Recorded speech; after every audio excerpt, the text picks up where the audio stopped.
across America and around the world. Once again, you're listening to the Hour of the Time. I'm your host, William Cooper, for Swiss America Trading. Folks, there's one commodity in the world that you're going to have in the coming economic trauma in order to survive and protect what assets you've gained during your life. Now, most people instantly bring to mind several different kinds of investments. But I'm going to sort of clarify it for you right now. There's only one investment in the entire world that's recognized anywhere and everywhere that you could possibly find yourself.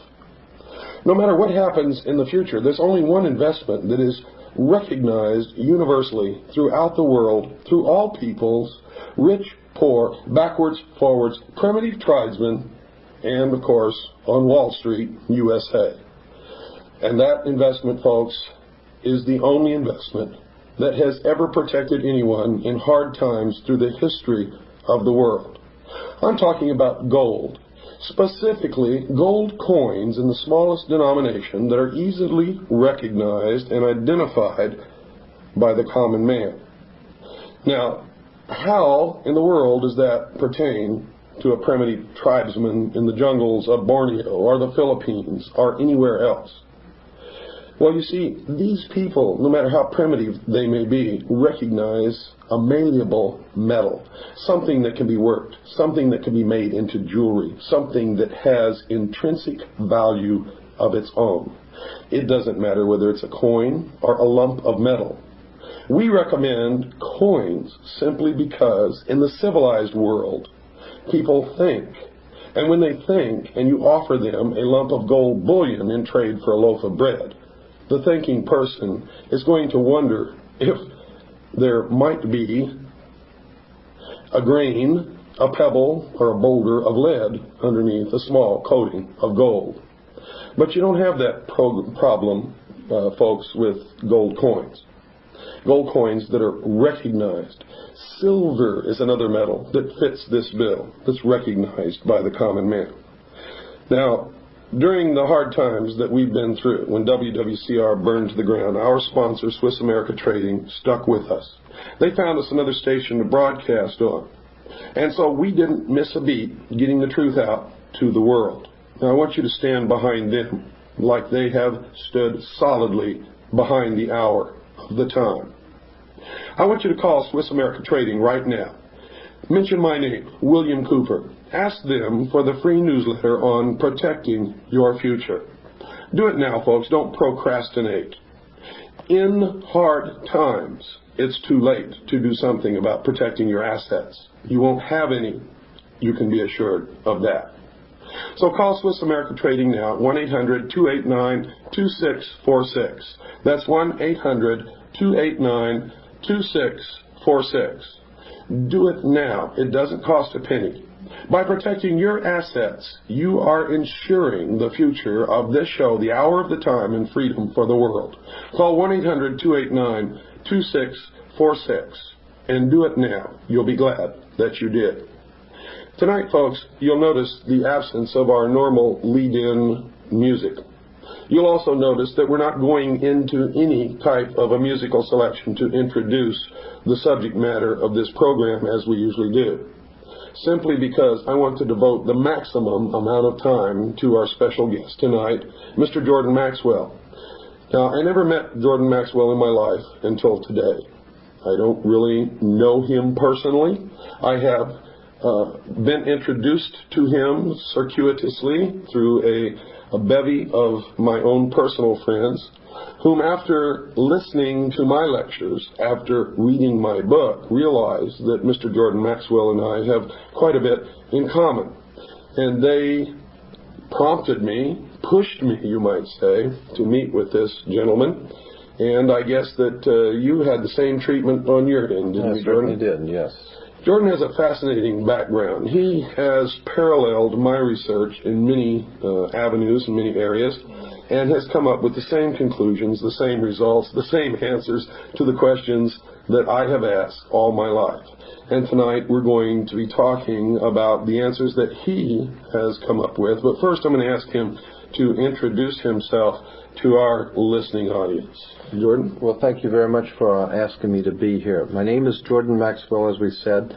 As of 1959, I became very interested in the subject of secret societies and subversive movements.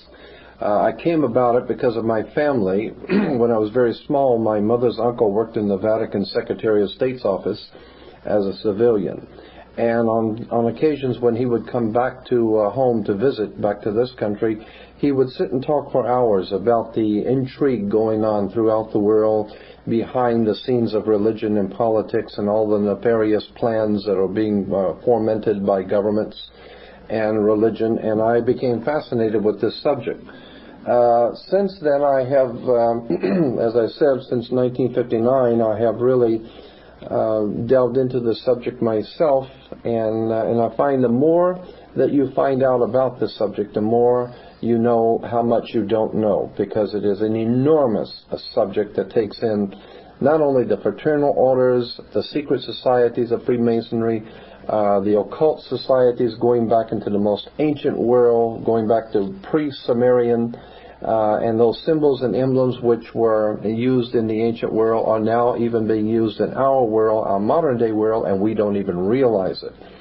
As a matter of fact, things like the oil companies, the automotive companies, the cigarette companies use symbols and emblems, and of course in government, national institutions, educational institutions. Our world is filled with symbols, and symbols are like the letters of the alphabet. If you put enough of them together, they spell a word, and you put a lot of them together and they tell you a story.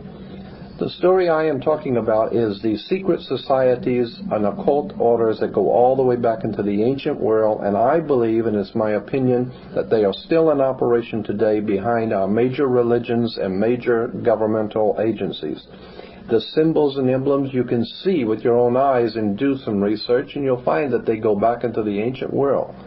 Now, we like to talk about that there's a separation of church and state in America. The fact of the matter is no such separation exists. There is a very direct connection between the religious establishment in this country and the political establishment. And as you probably well know, has always been the case. All the way back to the pre-Sumerians, the king was always the mediator between God and man, as well as being head of the temporal state. The pharaohs, of course, of Egypt perfected this so that they were both gods and mortals who were ruling the state. The Caesars picked up on this, of course, and it's come down through the ages. And even in our country of America today, we have a direct connection between church and state. And let me draw your attention to this, make you an example here. Churches, when you go into most churches, you will find that there are like 3 tiers high, and then the altar sits on the top tier. The same is true in a courtroom. You go into a courtroom and you'll see that the bench sits on 3 tiers high, and the 3 tiers high has been traced in the reference works of Freemasonry to the first 3 degrees of Freemasonry. That's correct. Yes, and so then you have the priest who comes out, the clergy who comes out with the long robe, and incidentally the reason why clergy always wear long robes is because it's a female garment, and it represents the feminine connection with God, and that's why clergy wear a long robe. It also has to do with when the clergy wears the long robe, the judge, when the judge comes out, he wears the same long black robe. It's the same black robe that you wear when you graduate from university or high school. The black robe is a very important symbol. It has to do with a very ancient cult called the Saturnalian cult, going back into the ancient Semitic world, the worship of Saturn. Black was a color attributed to Saturn, and even today in Islam, in Mecca, in Saudi Arabia, you have this square of Mecca within the magic circle, or within the Masonic circle, and Mecca is black, and it's draped in a black robe. And so this is a world fraternity of secret societies that use the same symbols. But let me get back to the government, the courtroom, and the church.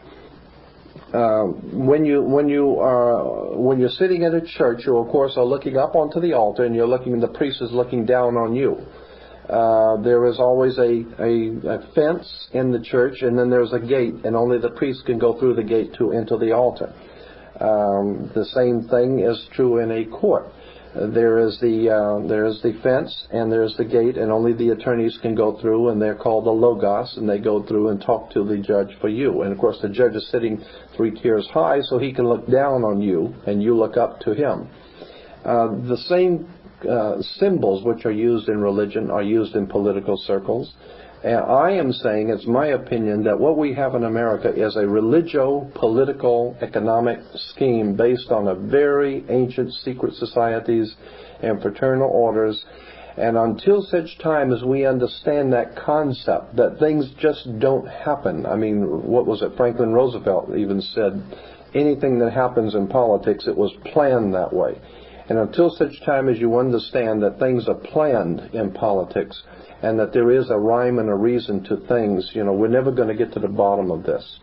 A classic example of what I'm talking about is we here in this country, we hear politicians, the president and the local leaders saying that they can't seem to get a handle on the crime problem, the drug problem, all of the different problems that are facing us as a people, and they just can't seem to get a handle on these things.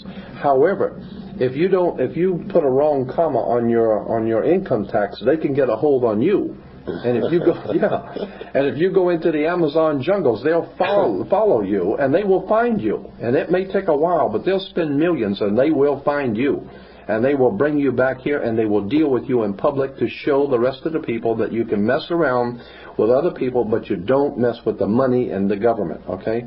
So the point I'm making is that if they cannot seem to get a hold on crime, but they can get a hold on you, the question should be asked, how is it that a country 50 years ago, which was a lot less sophisticated, got a hold on Adolf Hitler, and he had a standing army all over the world? They can get a hold on the Soviet national economy and destroy peoples and nations all around the world. They can get a hold on anybody they want, except for the drug trade, except for the crime. And I'm saying that the crime and the drug trade in this country are purposely allowed to exist, and in certain cases even promoted.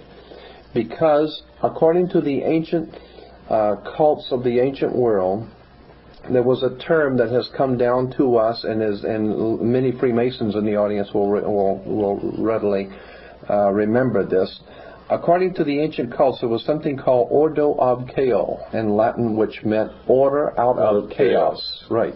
So the idea was that if you can create enough chaos, that the people will be sufficiently frightened and will give to you the power and the political power to bring back law and order. Now, there was a television comedy program many years ago called Get Smart. Now, when people tell you to get smart, it's implying that you're missing something here. All right, Get Smart. You'll remember that on one side in the TV show Get Smart, on one side was chaos, and the other side was control.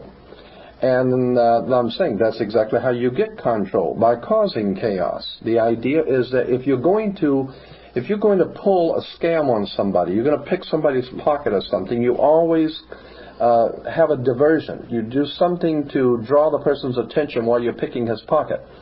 If you're going to break out of a prison, you always have the gang fight down at the far end while the guys are crawling out the hole on the other end. The idea is you set up a diversion, you cause chaos, and out of that you can get control, because people will sufficiently frightened people will give you the power to put down these problems. Now, Adolf Hitler did this, and he worked it perfectly, and it works. A lot of people are wondering, why is it that the German people would have ever allowed Hitler to do what he did? Hitler was elected to office because of the chaos that he was doing. He was causing the chaos. The people became sufficiently frightened, and so they had give him the political power to put down the trouble, because they knew he was the only guy that could put down the problems, because he was the one that was causing it.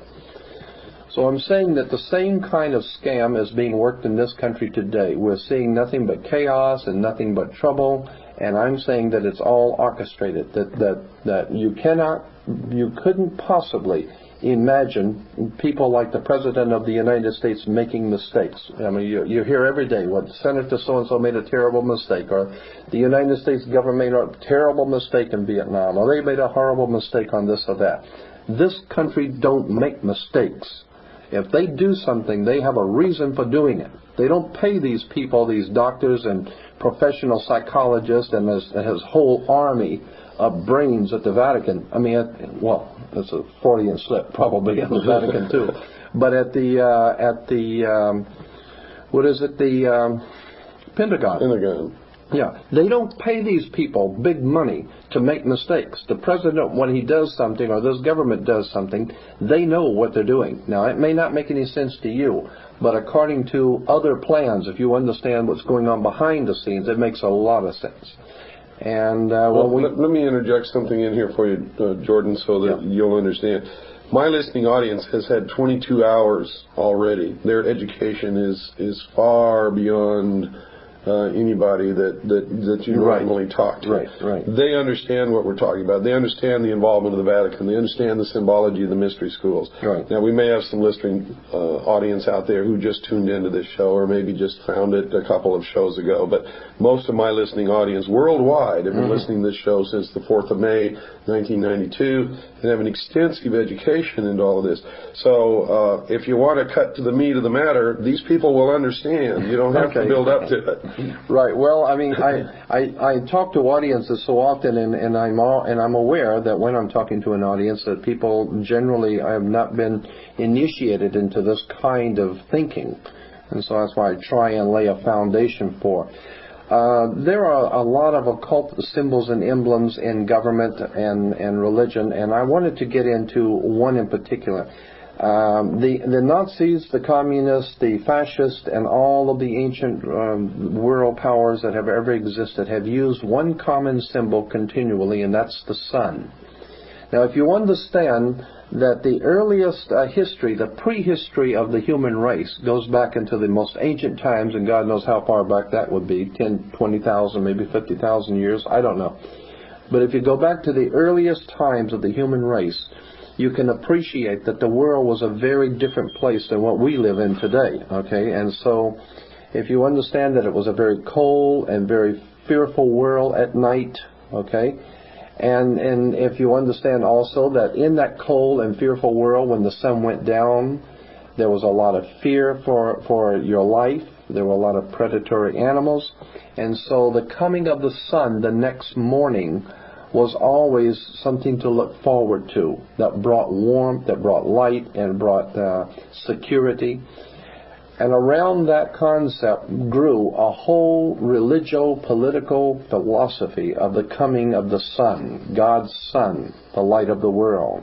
And it has been used by the ancient Egyptians, all the mystery schools, and of course you probably know it was referred to as Baal worship at one time. Baal was the sun, God's sun, the light of the world. And, the whole concept in the ancient world was that he had 12 helpers, which were the 12 signs of the zodiac, or the 12 months of the year. And, of course, and he died, of course, with the crown of thorns, like the Statue of Liberty has the crown of thorns. It's the corona, or the sun rays. And when we begin to see all of these connections, and of course in the spring of the year, the sun which had died in winter had passed over from the death of winter into the new life of spring. So in the old Semitic world, they celebrated the Passover. And we even say that today when someone dies, they passed on, or they passed away, or they passed over. Right. And so we get the old symbolism out of Egypt of the sun dying in the winter and passing over to the new life in spring. And so in the beginning of spring, we had the Passover. Is an interesting thing, too, about the sun is that the ancient world realized that on the December 22nd, which was the winter solstice, they noticed something interesting on the sundials. And of course, the sundials being round, they could each degree for each day. They noticed that on the 22nd, the sun did not move. On the 22nd, it stayed on the sundial on the same degree. On the 23rd, it stayed on the same degree. It didn't move any further south, and it didn't start back north. On the 24th, it was still in the same degree on the sundial. It didn't move. So they said, the ancient Egyptians said, anything that was moving and is now not moving is dead. So therefore they said God's son died and was in his tomb or dead for 3 days.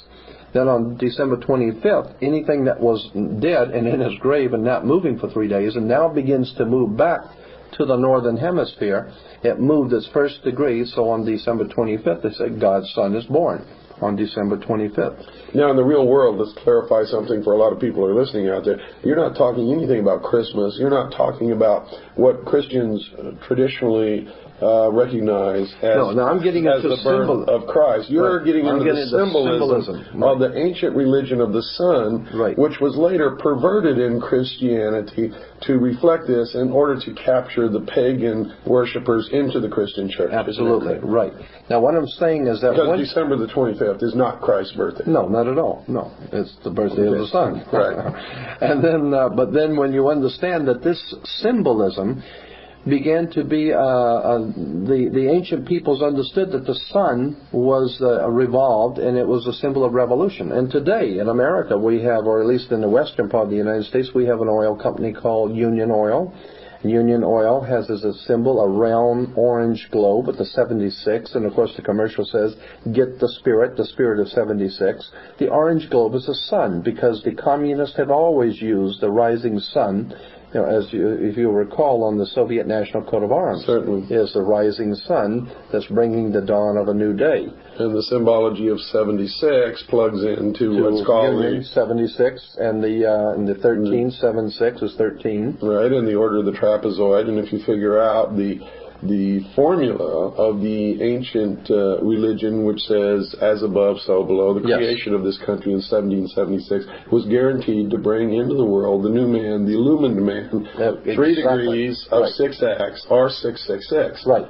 And 8 is the number in the old Kabbalistic Freemasonry in Europe. 8 was the number of new beginnings. And the new beginnings, was 17, is 7 and 1, 8. And 13 was, of course, the old mystic number of God and his 12 helpers, of God in his 12 months make 13. Mm-hmm. And so... it's also the number of death and rebirth, or resurrection, or reincarnation, depending upon how you want to look at that. But so once you get into all of the symbolism, you see that there is a rhyme and a reason to all of these emblems and symbols. And something else in relation to word symbols, and God knows we're inundated by innuendos and catchphrases in this country especially. We've been hearing since George Bush made it publicly known, something called the New World Order. I want to clarify something for your audience. They probably might already know this, but Europe has been referred to as the Old World, and anything coming out of Europe is Old World, all right? The Vatican has dominated Europe for about 1,500, 1,600 years. The Vatican has dominated Europe. Europe has dominated the world. There was a religio-political economic scheme of things. That was the order of the day. The old banking houses of the Roman Empire, the old, what was some of the families? Arius, Copernicus, Pisos. The Pisos family were a very powerful banking family who were the main brains behind. They were the Rockefellers of the Roman Empire. The Medicis. The Medicis, absolutely.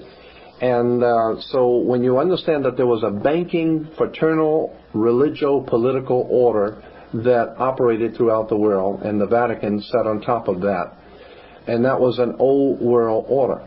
Now, with the coming of America, of course, America is referred to as the New World, and so what we have now is a New World Order. And that New World Order implies that there is a fraternal order operating throughout the world, operating out of America, that seeks to, it seeks to take the place of the Old World Order and bring a new order of the world. But you must understand that you cannot have a new order or a new building on the same site as an old building. So you've got to get rid of the old order first and bring in the new order. When you get into that, and I'm sorry, I'm got a frog in my throat. That's okay. When you get into that, you get into the symbolism Steven Spielberg and George Lucas bring out, about Indiana Jones and the Last Crusade, and of course you can't understand the Last Crusade if you don't understand the First Crusade, right? Or the next crusade. Or the next crusade, which is the real crusade, right? And then from there you get the trilogy of Star Wars, and then the Empire Strikes Back. And of course, New York is referred to as the Empire State. That's correct. All right, and so you get the Empire Strikes Back, and then of course, you might know this, that in Freemasonry there is a little ideologue or a little genie-like mystical character, supposedly in Freemasonry, that they said was their mediator between the gods and the Freemasons of the Knights Templars, and that little saint, or that little, what would I say, mediator, in the old Knights Templar tradition was a little short, little monster with pointed ears, and his name was Yoda. And you go into the old Masonic literature and pictures, and you'll see pictures of Yoda, because he was a Jedi Knight. And if you understand the Jedi Knights, where it was connected to the old order of the knightshood of the Knights Templars. So what we're talking about here is the Star Wars. We're talking about a spiritual war in the heavens, so to speak. Well, this was a cosmology, a celestial religion, so to speak. Absolutely. They talk about moving on to the celestial sphere. Right. When they discuss passing on. That, right. And then, of course, the sun was, well, the ancient Egyptians said that the sun walked across the sky, so therefore we have Luke Skywalker. Yeah, and then from this comes 1,000 points of light. That's and many 1,000 points of light, and 1,000-year reign of the Nazi Empire, or whatever. And what we're talking about here is secret societies and their use of symbols and emblems in religion and politics and philosophy. And incidentally, when you graduate from university, I meant to bring this out. When you graduate from university, you wear a long black robe. The black robe is, of course, the same black robe that the priest wears. It's the same black robe that the judge wears. All right, because the black robe symbolized it goes back to the old Saturnalian cult, which was pre-Egyptian, the worship of Saturn. And according to that ancient Semitic cult, when you got married, you wear the ring. The ring was the ring of Saturn. The women would show their submission to that god by wearing the ear ring. That's where we get the idea of the king being crowned. He wears a round crown, or the round circle of the god of Saturn. Saturn, as I said, was assigned the color black, and therefore the black robe is the worship of Saturn, the Saturnalian god. What was I going to say about? Oh yes, and when you graduate with the square martyr board. The square martyr board is always the symbol of the brick masons use the martyr board. And then, of course, when you graduate, you are referred to as an alumni, which comes from the word illumini. You have been illuminated, which basically means you now know what to kiss and when, and how to think and what to think, and how to act, and you have been properly educated. You belong to the priesthood. That's right. You belong to the priesthood, and if you go along to get along, and don't cause any problems, then you go along to get along. You might get a little, right? That's right. Exactly. Nobody else gets anything. And my point is, and I have said this to so many audiences, that there is. This country, the United States, has no real enemies in the world. After the Second World War, especially, is that true? Well, every enemy, even before the Second World War, the enemies that we had have been creation. That's right. We created them. Absolutely. But there is one legitimate, believable enemy that faces America, that the powers behind the throne in this country, in America, are truly afraid of, and this is legitimate. They are totally frightened to death of us, the people, because they realize if the people ever wake up, something that Joe Kennedy was quoted as saying, something to the effect of beware the American conscience, because if they ever wake up and find out what we're doing, it's going to be hell to play. And so I believe that there is a legitimate enemy that this country perceives, and that's us. People who think too much, people who read too much, and people who talk too much. But that's always the case, though, Jordan, because we know that what's coming is going to be a socialist state. Oh, totally. Every time socialism has won anywhere, the first thing that they've done is that they have literally perverted the intelligentsia, which has brought them to power. And then the first thing that they did is kill the intelligentsia. They killed them. Absolutely. And the intelligentsia aren't very intelligent because they haven't learned this yet, because they're still doing it. But the more we change, the more we stay the same. That's right. We'll come back to that in just a few minutes. Folks, I hope you're paying attention to this show, because Jordan has an awful lot to say, and you can hear that he's right in tune with what we've covered before. Don't go away. It's time to take our break. We'll be right back after this very short pause.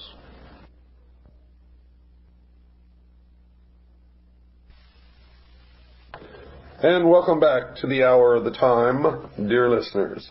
I meant to apologize earlier in the program for the rusty raspiness of my voice, folks, but once again, I lost it for a while. And it's a good thing that we've been playing the reruns from WRNO, because I could not have done a show until now anyway. Folks, I know that an awful lot of you have not yet called Swiss America Trading. Now, I know also that you look forward to this show every night, Monday through Friday, all around the world. I'm not just talking to Americans. I'm talking to every freedom-loving individual who lives on the face of this planet. And I hope you all understand why I concentrate on the preservation of the Constitution of the United States of America.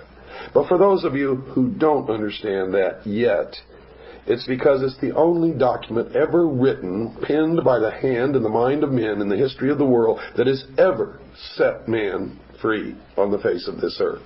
No one ever existed in freedom before that document was written, except kings, queens, sultans, emirs, and emperors.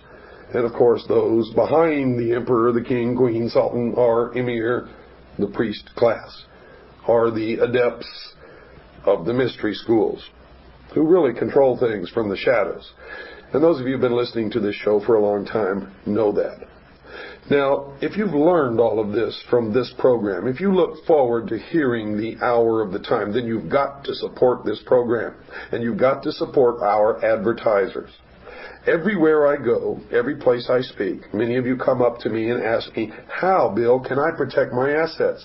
We all know that there's nothing behind this phony baloney money. We know it's fiat. We know it's counterfeit. We know that it all has to come tumbling down. Now, how can I save what I've worked for all my life? How can I protect my family? Well, the answer has been in front of your nose all the time, folks. We've done a concerted, intense study into all the bad periods in the history of the world to see what it was that protected people the most during those periods. And in every single instance throughout the history of the world, we found that it's only been a very few things. One is land. If you're allowed to own land, we know in the encroaching New World Order that property will not be allowed. Private property will be eliminated. Read the Communist Manifesto and realize that what's coming is rampant, total socialism. We know that number two has always been precious metals, usually throughout history in the form of gold and silver. Well, during this period of time, you have some other options also, one of them being platinum.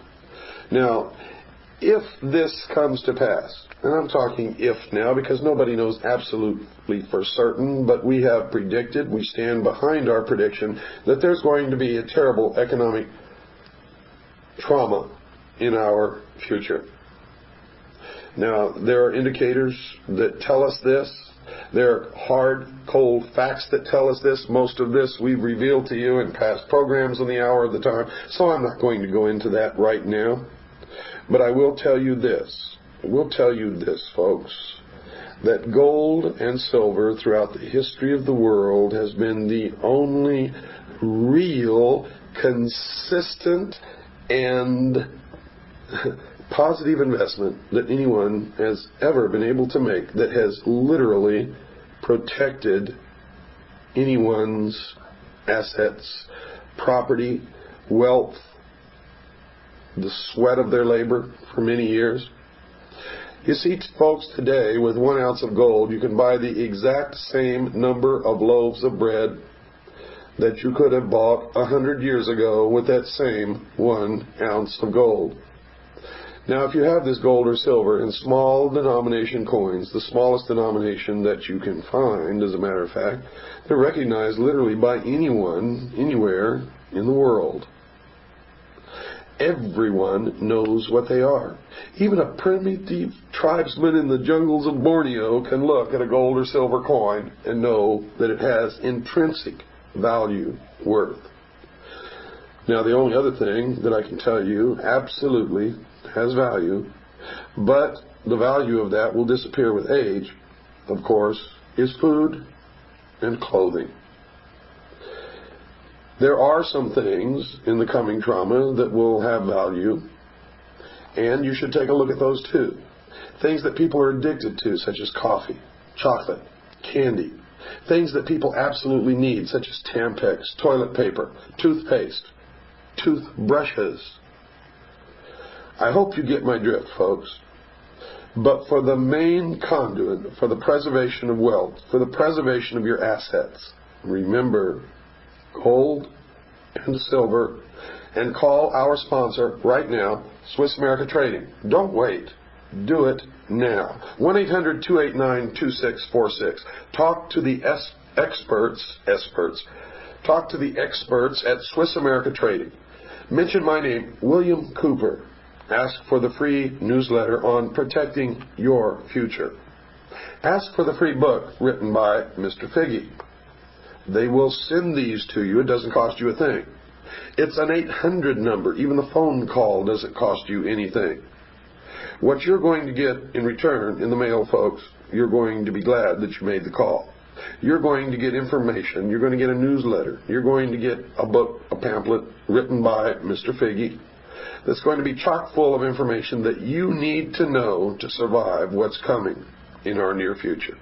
So do it now. Don't procrastinate. Call 1-800-289-2646. That's 1-800-289-2646. And now let's get back to our regular program and our very special guest tonight, Mr. Jordan Maxwell. Jordan, can we talk about some of the symbols, the symbology that people are going to run into in their everyday life as they go about their business and maybe haven't even understood what these things mean? Yes, as a matter of fact, as we were saying before, that the world around us is filled with emblems and symbols, and if you know how to read the symbols, you can tell where people are coming from. You can tell what organizations are coming from. For instance, in Washington, D.C., which is a very interesting place, you have the Washington Monument, which is, of course, the Egyptian obelisk. Now, the Egyptian obelisk is pointing, is of course, the male phallic symbol, okay? And the male phallic in the Washington Monument is connected to something in the White House called the Oval Office. And when you understand the male phallic with the female Oval Office, you're talking about the coming of life, and that's the life of the nation. You have the Pentagon. The United States Pentagon comes from the five-pointed pentagram. If you take the arms off of a five-pointed star, which has been used in devil worship and satanic worship for thousands of years, if you understand, you take the arms off of a five-pointed star, the interior of the star is called a pentagon. And so we have a United States Pentagon, and of course the Pentagon is used by the Chrysler Corporation as their symbol, the Pentagon. Why? Because Chrysler was the company that was chosen to make the military hardware for the United States, and they had the contract, so that's why they still use the Pentagon as their symbol. And on the back of the dollar bill, of course, we don't want to forget that, because the dollar bill is cram-filled with symbols.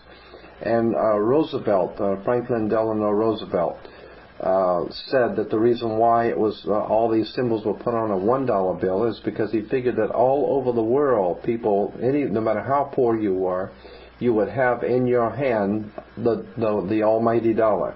And if you have in your hand the $1 bill, then you have in your hand all of the symbolism of the secret societies and the occult orders. Of course, on the left-hand side of the back of the dollar bill, you have the pyramid. Now, you've got to ask yourself, why would you have an Egyptian pyramid on an American dollar bill? And then you will see the letters Annuit Coeptus over the top of the pyramid. Annuit Coeptus in Latin means our enterprise is now a success. Our God has favored our enterprise. The enterprise, of course, is on the banner beneath the pyramid, which is Novus Ordo Seclorum, which is the new order of the world. New order of Seclorum, and that's where we get the word secular, anything that's worldly. So now we're talking about a new world order on the bottom of the pyramid.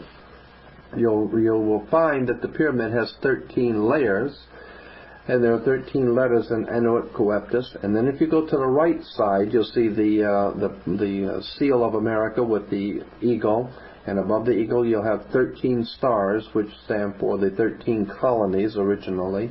But the 13 colonies and the 13 stars go back to Jesus and the 12, because they're moving in on and using the ancient societies are moving in on the teachings of Christianity, imposing themselves under the 13 being Jesus and the chosen 12. Then you've got the 13. Let's see, on the right hand side, you've got on one side of the eagle you have the 13 leaves and the 13 berries and the 13 leaves, and then on the other side you have the 13 arrows. Everything is done in sequence of 13. Of course, on something else I wanted to bring up while I'm thinking about it is that so much of what we have seen in movies and television are symbols. Are you aware that I have been talking to some doctors in Los Angeles who have been doing some research on this, and I find it to be absolutely fascinating that many of the gangs, the Latino and the black gangs in the major cities across America, their graffiti that they are spraying on buildings, their graffiti are actually Masonic emblems and Masonic seals and symbols. And I have seen a whole collection that these doctors have. These are medical doctors, but they are interested in this subject. And they have been collecting hundreds of pictures of graffiti and showing the research into the ancient secret societies. And there's no way that these black and Latino gangs could know these symbols. There's definitely a connection between the gangs and some sort of a higher orchestrated mind behind the warfare going on between gangs. I don't think those gangs are by chance. I think they have been nurtured and orchestrated and promoted and even financed. I mean, if you think about it, how those gangs have money to travel around. They can buy guns. They can roam around. They don't have to work. Where are they getting their money from? Well, not only that, but their main occupation is the narcotics business, of course, and fomenting chaos, confusion, and fear. Right. And they haven't got the background of understanding, learning, to put together the kind of logistics network that it would take to supply this kind of an enterprise. Absolutely. So someone with an awful lot of money, an awful lot of organization, and absolute ability to provide 100% protection is supplying these city gangs. It's not the mafia. You can bet on it. You can bet on it. This is a very sophisticated,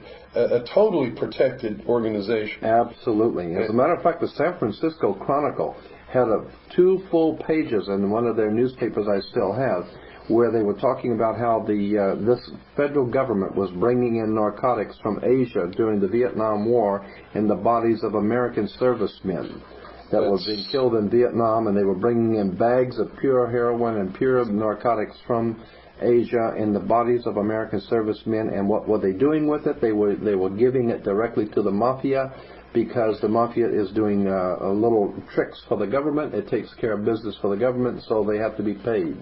Well, let's clarify one thing here. It's not the government. It is these secret societies who are operating behind our government. That's correct. Exactly. Behind the veil of national security. And I might remind you that back in history, when Albert Pike and Giuseppe Mazzini were corresponding and were setting up the core foundation of the Illuminati within Freemasonry, both in their respective countries. And at that time, of course, Albert Pike was the Grand Commander of Freemasonry throughout the world, and Giuseppe Mazzini was his counterpart in Europe on a lower level. It was Giuseppe Mazzini who created and fostered and gave the charter to the what is now known as the Mafia. Yeah, that's right. La Cosa Nostra was Mazzini. That's from correct. Masonic order. That no is doubt right. about it.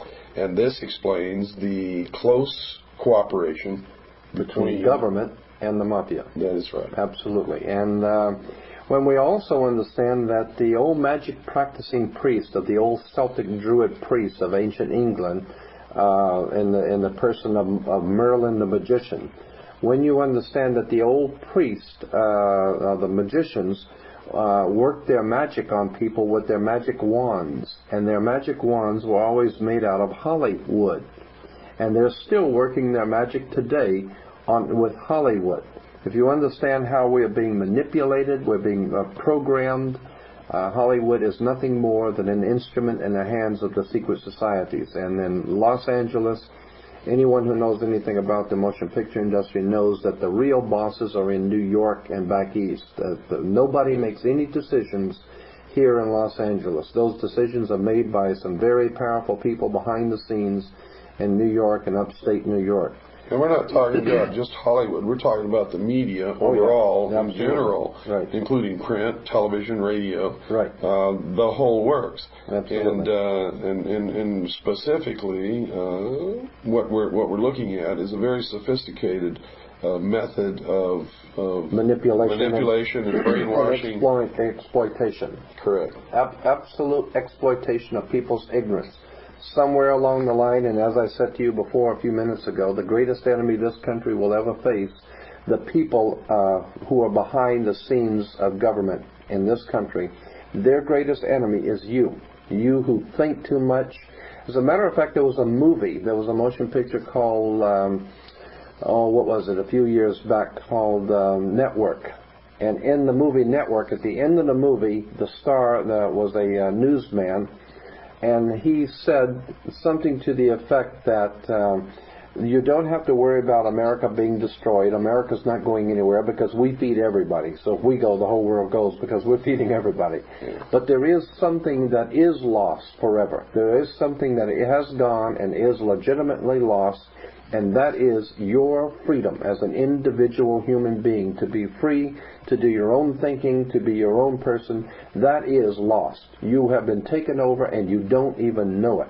And he said, and the reason why is because you don't read, you don't think, you want to be entertained by Bugs Bunny and Big Top Pee-wee. All you want is your recapable tires, like he says, and all of your creature comforts, and you don't want to put yourself out. And so consequently, karma, the law of karma, cause and effect. You have not defended your freedoms, and if you don't defend your freedoms and your rights, then you don't have any. That's correct. Now, let's go back to this symbology we're talking about. Now, on the back of the reverse seal of the United States of America, we see at the top of this pyramid, which, by the way, does not have a capstone, we see an eye surrounded by rays, and this eye signifies, really, in the beginning, signified the sun. Yeah, Horus.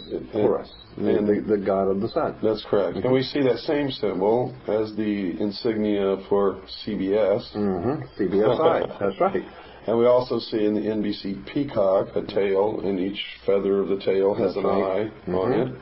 And we also see the symbol of one of the information computer networks, America Online, is the pyramid with the, again, all-seeing eye. It's everywhere. We see the symbol of Prodigy, which is another computer information service, which has as its symbol the pentagram. And by the way, folks, there's been a lawsuit brought against Prodigy because it has been discovered that as you sign on to the Prodigy computer bulletin board database system, built into the program that they send you so that you can sign on to this system and use it, is a method whereby they actually read the information on your personal hard drive, on your personal computer. And I don't know where that goes or what they do with it, but there has been a lawsuit that's been brought against Prodigy for they've been caught in the act, is what I'm trying to tell you. And it's in court right now. we'll let you know how that's resolved and what happens. But I will tell you, if you're signing on to some of these national computer information database systems, there's a good chance that you're the one that's being that is being computerized, probed for information, while you think that you're probing them for information. It's actually the other way around, and it's set up intentionally that way. I had an interesting conversation with a very high-ranking rabbi in America about 3 or 4 years ago. And he had written a book, and I was very interested in it, about symbolism, or occult symbolism in America. And some of the interesting things he brought out was the movie Frankenstein. If you break the word down, Frankenstein, and it goes back to Jacob Frank. And Jacob Frank in Europe was one of the leading members of the Illuminati in Europe. And the idea was that in the old movie, Boris Karloff comes out and tells you, in the old original 1933 movie of Frankenstein, he comes out and says that this is a story about a old mad scientist at Bavarian University of Ingolstadt. And he has put together all of these nefarious pieces and created a monster. And that's what Frankenstein meant. And the rabbi was bringing out that all this story of Frankenstein is that the Bavarian Professor Adam Weishaupt had put together a Frankenstein monster to frighten the world. And what he did is he used different people and put them together, the different pieces, into a monster. And so Hollywood has known these stories. Hollywood is totally aware of all of these symbolism that's behind these stories. And so I'm saying there's no way we are going to remain a free people without facing the facts that it's an educated electorate. We love to go around talking about how we have the right to elect. Boy, in America, we have the right to elect. But we don't have the right to select. That's what the problem is. So without education, without knowledge and understanding, which comes from many hours of study and listening and understanding and researching on your own, we're not going to remain a free people. And that's really the key, is not to believe anything that you hear from anyone, including me, including you, absolutely, including their own mother. People have got to learn to start digging up and researching and all studying. All of this on their own. Absolutely. And then you will make it your own. Then you will finally see how we have been had as a people. And believe me, we are in serious trouble because the secret societies, even the Masonic orders today, when I have asked these Freemasons, who is it that is actually running your organization, they will tell you that they have a name for them they call the hidden masters. The hidden supervisors. The hidden supervisors, the hidden masters. And it's always 9. Right. And that goes back to the legend of the beginning of the Order of the Rose and Cross, and Hiram Abiff, and the whole works, all the way back into history, that there is a round table of 9 somewhere who is guiding all the machinations of the secret societies leading to a one-world government. Now, I don't know if these 9 people really exist. It doesn't matter. It doesn't matter. But what we do know is that it is organized, it is orchestrated, and there is a method to the madness. And it may not make any sense to you because you don't know what's going on. But if you were on the inner sanctums of these criminals as they're planning their criminology throughout the world and their bloodshed, if you were a fly on the wall meeting with these criminals, then you would see that the things which are happening in the world make sense. That's correct. And also, one of the methods that they manipulate us is to turn us against each other. Absolutely. Racism is a form of this. Yes. Getting different religions to fight against each other is a form of this. But that's a protection to them. As long as you're out fighting somebody else, you're not joining forces to uncover them. It's part of the distraction, the illusion, so that we're not looking in the right corner to see the cockroaches doing the real damage. Absolutely. When they crawl out from under the sink at midnight. And that's a very good analogy, because that's just what they are. They're cockroaches. They're animals. And as a matter of fact, they have symbolism in words, as I said, and I want to throw this one at you. In California, we have something called the criminal justice system. Think about it. It's a criminal justice system.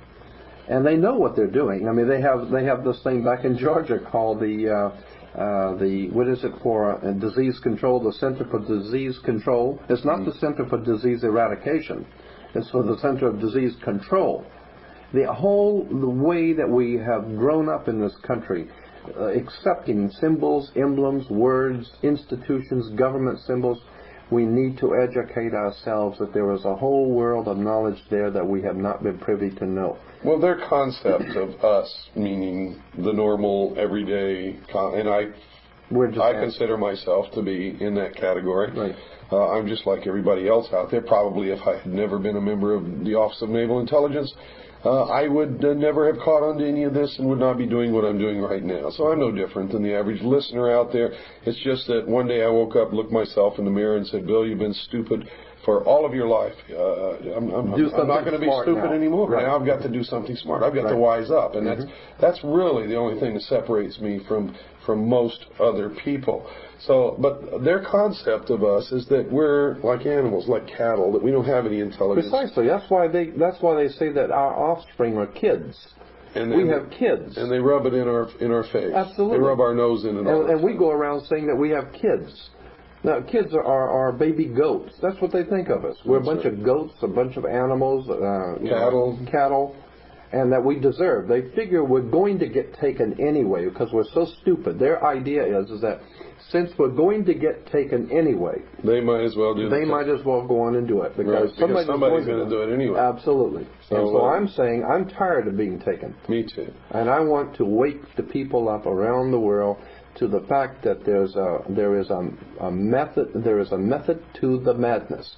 It is orchestrated, organized, directed, and financed by criminals, and until such time as you understand that, you're never going to see this world getting any better, and somebody has to take up the reins, somebody has to do this, and we're putting our lives on the line by doing this, but at this point, I don't care anymore. All I want is to see this master conspiracy uncovered. I'd like to see all of this stuff uncovered for the first time.